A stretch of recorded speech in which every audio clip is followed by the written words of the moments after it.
వీడు స్కూల్కి వెళ్ళంటున్నాడు. ఈ రోజు మానేస్తాడా లేదా స్కూలే మానేస్తావురా? వేరే స్కూల్కి వెళ్ళిపోతాను అంటున్నాడు. ఏమైంది బుజ్జి? నిన్న మా సార్ నన్ను కొట్టారు అందరి ముందు. సార్ కి నేను అసలు పడదు డాడీ, నన్ను ఎప్పుడు టార్గెట్ చేస్తారు. అసలు ఎందుకు కొట్టారు, దేనికి కొట్టారు చెప్పు. వీడు హోంవర్క్ చేయలేదు, క్లాస్ బంక్ చేసుకొని అక్కడ ఆడుకుంటూ కూర్చున్నాడు ప్లే గ్రౌండ్ లో. అది చూసి సార్ కొట్టారు. డాడీ లాస్ట్ వీక్ కూడా నించోపెట్టారు ఇలాగే అందరి ముందు. క్లాస్ అవుతుంటే అమ్మాయి టిఫిన్ బాక్స్ ఒకటి తీసుకొని తినేశాడు. ఆకలి వేస్తుంది డాడీ, అందుకే తినేసాను. నీ బాక్స్ ఏమైందమ్మా? నేను ఫస్ట్ స్కూల్ లోనే తినేసాను డాడీ.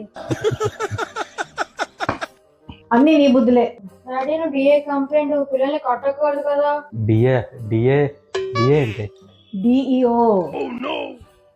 ఈ విషయం మటుకు నువ్వు సీరియస్ గా తీసుకోవాలి చదవ. నిషా, నీకు చిన్నప్పుడు ఎవరు కొట్టకుంటే పెరిగావా నువ్వు? లేదు. నీకు ఇంట్లో ఇద్దరు పిల్లల్ని పెంచడానికే తలపైన తోకొస్తుంది. స్కూల్లో ఎంతమంది ఉంటారు నిషా? సో ఒక మాట అనకూడదు, కొట్టకూడదు, ఏమీ చేయకూడదు. వీళ్ళంచి క్లాసులు బంక్ చేస్తారు, హోంవర్క్లు చేయరు, వేరే పిల్లలు టిఫిన్ బాక్సులు తినేస్తారు, ఎవరేం అనకూడదు. అసలు నీకు అర్థమవుతుందా నువ్వేం చేస్తున్నావో? నువ్వు స్కూల్కి దేనికి వెళ్తావు, నువ్వేం చేస్తున్నావు? మాకు చిన్నప్పుడు వుడెన్ స్కేల్తో మంట మీద కొట్టేవారు, తిప్పి కొట్టేవారు. అర్థమైందా? అలా కొడితే ఈరోజు ఇలాగ ఉన్నావు. ఇంకొకసారి నువ్వు హోంవర్క్ చేయకుండా క్లాస్ బంక్ చేసినా, వేరే పిల్లలు టిఫిన్ బాక్స్ తింటే నేను వచ్చి కొడతాను క్లాస్లో. మీ సార్ కాదు.